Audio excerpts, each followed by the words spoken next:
Hey, it's Brian of the Economic Report. Thank you for joining me. And today we're talking about an event, and this event has a super powerful ramification on every single one of us in the U.S. economy.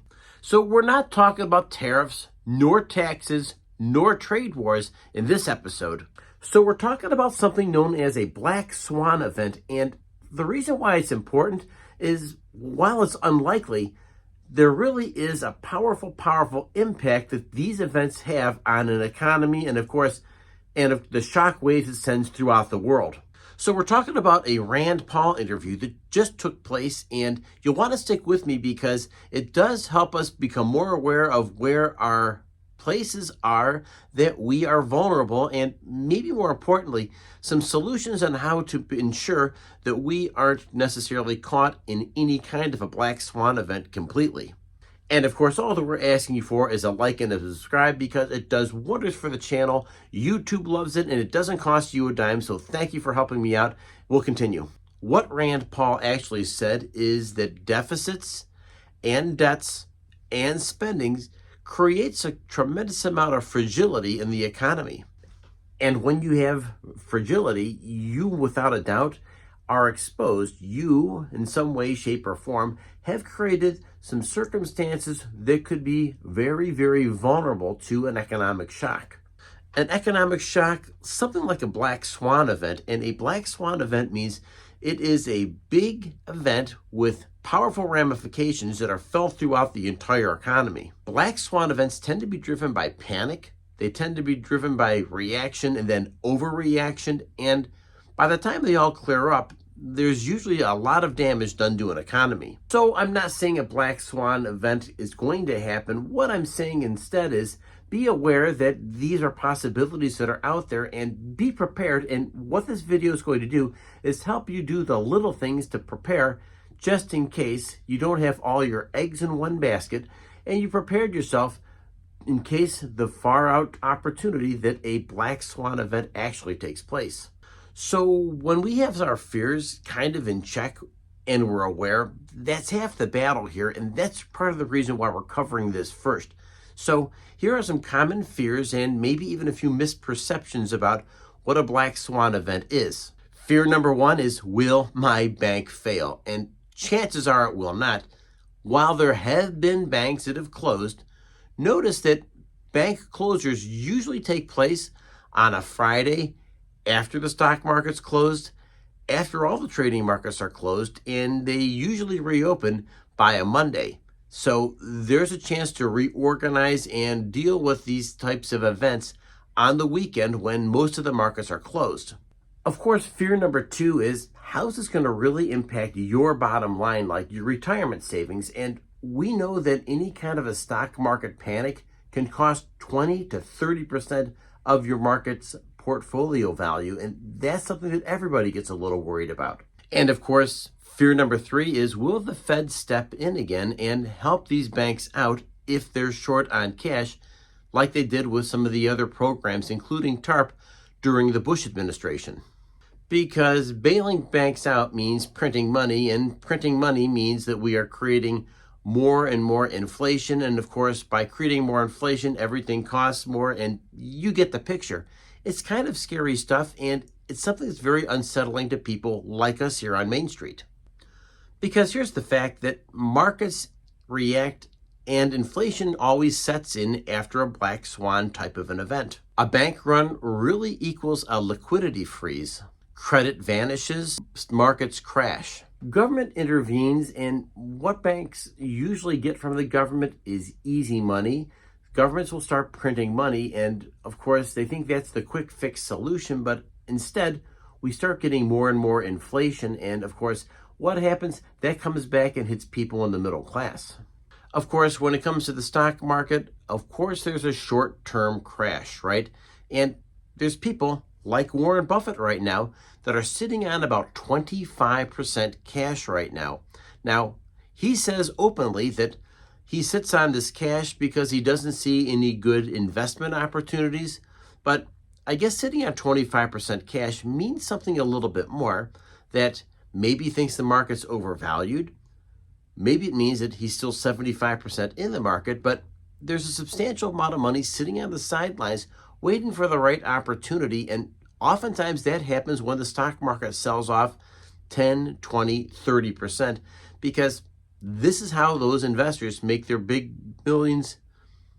This is how investors like Buffett really cash in. And if you're paying attention to safe havens like gold, this is another important place to pay attention.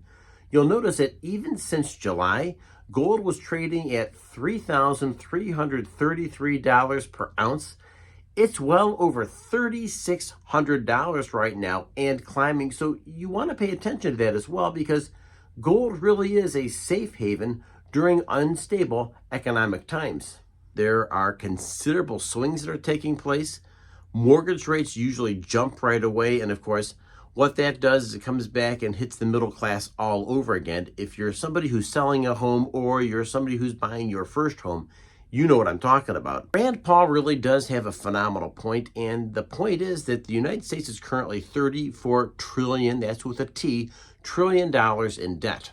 And when government spends and doesn't demonstrate a ton of discipline in its spend, and maybe there's an idea that we need to some way, shape, or form pay this back, government gets creative, and sometimes those creative solutions aren't necessarily the best solutions. For instance, they're talking about all the money that's going to be raised from these tariffs, and of course, what does government usually do? Well, government starts counting on that money from tariffs, and they start spending it as opposed to paying down debt. And if you're bothered by that, you're not alone, because global confidence in the US dollar weakens each and every time an event like this takes place. And again, we don't want to be the people who take our dollar and destroy it because of overprinting or overspending.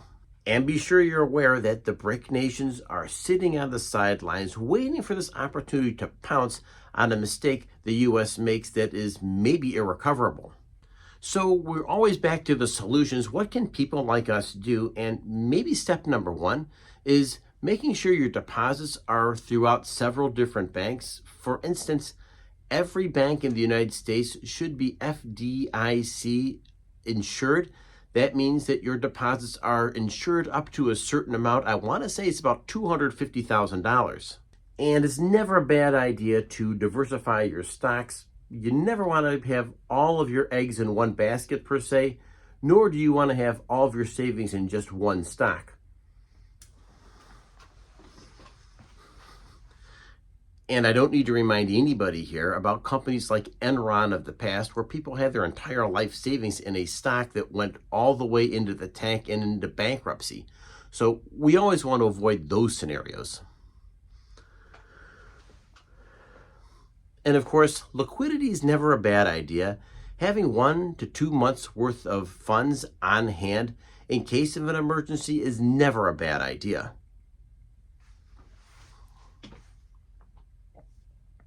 Of course, you want to pay close attention to the Fed, because if the Fed gets into this bailout culture all over again, that there's certain banks that have done business wrong, or they've lent too much, or they've not kept enough reserves on hand, well, just be aware. These are very real scenarios, and they've happened before, and the Fed has always stepped in to help out the banks.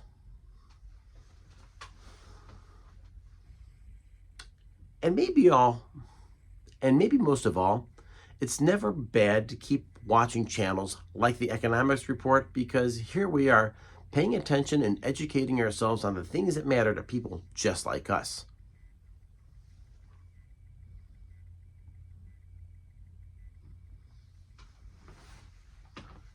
So just remember that Rand Paul is not predicting a Black Swan event.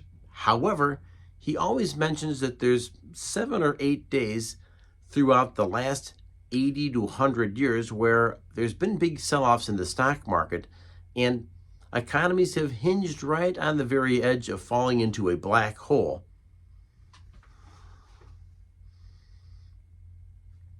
The real warning is that the United States has too much debt. The United States needs to service that debt and needs to be responsible in the way they are running their economy. There have been wars fought, there have been more wars fought, and there have been more wars fought. to ensure that the US dollar is supreme, and right now it's still in a place of supremacy. But I also remind viewers that this didn't happen by accident, and there's no guarantee that the US dollar will remain king.